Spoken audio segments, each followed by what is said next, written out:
नमस्कार दोस्तों, स्वागत है आप सभी का all India first YouTube channel पे। जैसा कि दोस्तों आप जानते हैं, किसी भर्ती संबंधित कोई भी जानकारी होती है आप सभी को ऑल इंडिया फर्स्ट चैनल के माध्यम से दी जाती है। इस वीडियो में हम बात करने वाले हैं उत्तर प्रदेश में नई प्राइमरी शिक्षक भर्ती के विज्ञापन के बारे में, क्योंकि हाल ही में नई प्राइमरी शिक्षक भर्ती के अभ्यर्थियों के माध्यम से एकजुटता दिखाते हुए धरना प्रदर्शन करने को लेकर ऐलान किया गया था। इसी बीच अगर बात की जाए नई प्राइमरी शिक्षक भर्ती को लेकर अब जानकारी देखने के लिए मिली है महानिदेशक के माध्यम से। साथ ही हम बात करने वाले हैं सुपर डीईटी एग्जाम के सिलेबस को लेकर, इसके अलावा 69,000 शिक्षक भर्ती और एडेड जूनियर के बारे में। तो चलिए दोस्तों वीडियो शुरू करते हैं। वीडियो को लाइक कर दें, शेयर कर दें और चैनल को सब्सक्राइब करना बिल्कुल ना भूलें, जिससे कि आपको रियल ऑथेंटिक जानकारियों के नोटिफिकेशन सबसे पहले मिलते रहें। शुरुआत करते हैं सबसे पहली अपडेट के बारे में। बेसिक शिक्षा विभाग के अंदर बड़ा बदलाव देखने के लिए मिला है। स्कूली शिक्षा महानिदेशक विजय किरण आनंद की जगह पर नए महानिदेशक को रख दिया गया है और जो पुराने महानिदेशक देखने के लिए मिलते थे, पहले वो गोरखपुर के डीएम थे, फिर बाद में उनको स्कूली शिक्षा महानिदेशक बनाया गया। उससे पहले भी वो निदेशक ही थे, महानिदेशक। अब दोबारा से उनको यहाँ से महानिदेशक के पद से लेकर अब पहुंचा दिया गया है प्रयागराज के डीएम के रूप में। ये तो बात हो जाती है पुराने महानिदेशक जी के बारे में, जो कि विजय किरण आनंद थे। अब उनकी जगह पर नए महानिदेशक देखने के लिए मिलते हैं गणेश कुमार जी। उनके माध्यम से नई प्राइमरी शिक्षक भर्ती को लेकर एक बड़ी जानकारी दी गई है, जो कि मैं आप सभी को बताने वाला हूं।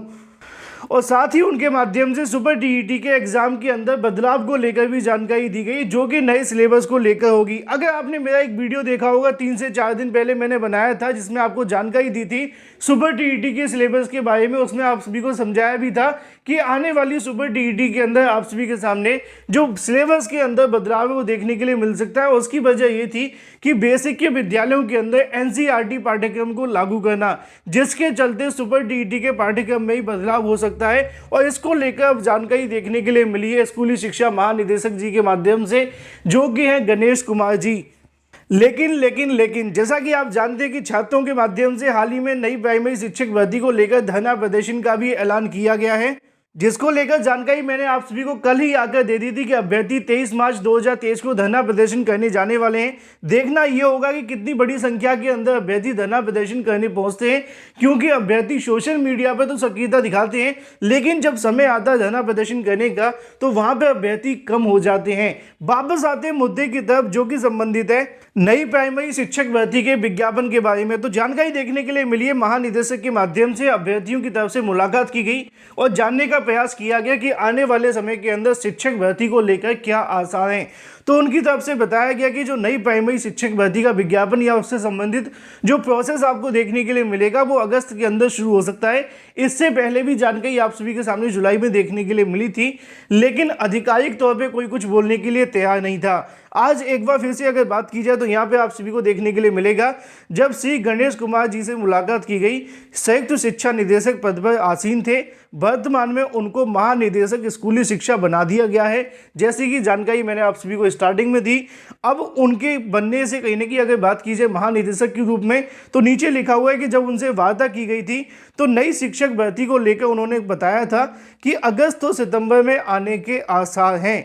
वहीं दूसरी तरफ अगर बात की जाए पाठ्यक्रम को लेकर, तो उसमें भी बदलाव हो सकता है। बदलाव क्यों होगा, मैंने आप सभी को स्टार्टिंग में समझाया कि सुपर डीईटी के अंदर एनसीईआरटी पाठ्यक्रम लागू किया जा सकता है, क्योंकि बेसिक के विद्यालयों के अंदर भी सत्र 2023-24 के लिए एनसीईआरटी पाठ्यक्रम लागू करने को लेकर सरकार के माध्यम से मंजूरी दे दी गई है। अब इस मुद्दे में कितनी सच्चाई है कितनी नहीं, ये तो आप जानते हैं कि सरकार पे डिपेंड है, क्योंकि अधिकारी नई प्राइमरी शिक्षक भर्ती का विज्ञापन नहीं निकाल सकते जब तक सीएम योगी के माध्यम से मंजूरी नहीं मिल जाती। चाहे वो अधिकारी हो, मंत्री हो या विधायक हो, उनके हाथ में ज़्यादा कुछ होता नहीं है। आप ये भी जानते हैं अगर भर्ती का विज्ञापन जारी होता है तो वो सीधा सीएम योगी के हाथ से ही देखने के लिए मिलेगा, अगर उनकी कृपा दृष्टि बन जाए तो, क्योंकि वो बार बार कहीं ना कहीं पुरानी भर्तियों को लेकर बताते हैं। बेरोजगारी इतनी ज़्यादा हो चुकी है, बीएड बीटीसी टीईटी करके अभ्यर्थी परेशान है, अब सरकार को सुन लेना चाहिए। लेकिन वर्तमान में जो गणेश कुमार जी उनके माध्यम से जानकारी दी गई है वो यही है कि अगस्त और सितंबर के अंदर भर्ती आ सकती है, लेकिन उससे पहले 23 मार्च को होने वाला है प्राइमरी शिक्षक भर्ती को लेकर धरना प्रदर्शन। उसके बाद क्या होगा वो भी बहुत महत्वपूर्ण है। चलिए बात कर लेते हैं अपनी अगली अपडेट के बारे में, जो कि संबंधित है 69,000 शिक्षक भर्ती के निस्तारण को लेकर। जैसा कि आप जानते हैं कि 69,000 शिक्षक भर्ती का ऑर्डर आ जाने के बाद से अभी दो सबसे बड़े विवाद देखने के लिए मिल रहे हैं। पहला विवाद है 6800 चयन सूची का, जिसको लेकर अभ्यर्थियों ने महीनों धरना प्रदर्शन किया था। तब जाकर सरकार राजनीतिक दबाव के चलते 6800 की सूची जारी कर दी।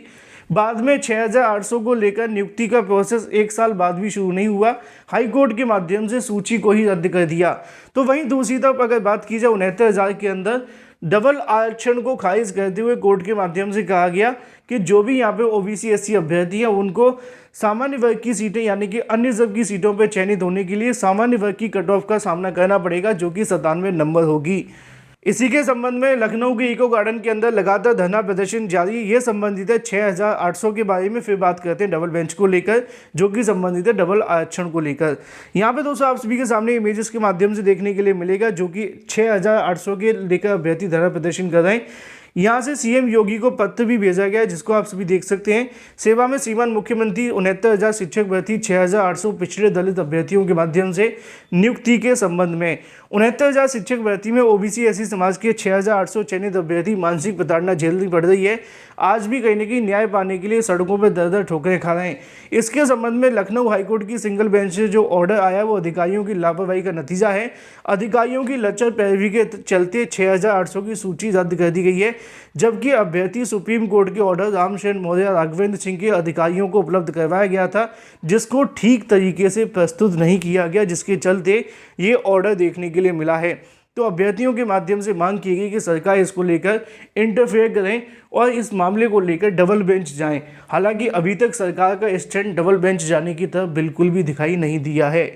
तो वहीं दूसरी तरफ अगर बात की जाए 69,000 शिक्षक भर्ती के अंदर डबल आरक्षण को लेकर, जो कि दोहरा आरक्षण को लेकर विवाद हुआ है। हालांकि कोर्ट के माध्यम से जो रिलैक्सेशन मिलता है ओबीसी एससी वाले छात्रों को, उसी को आरक्षण मानते हुए यहाँ पे कहा गया है कि उस आरक्षण को रद्द किया जाए, डबल आरक्षण को, और उसके आधार पर नई चयन सूची बनाई जाए।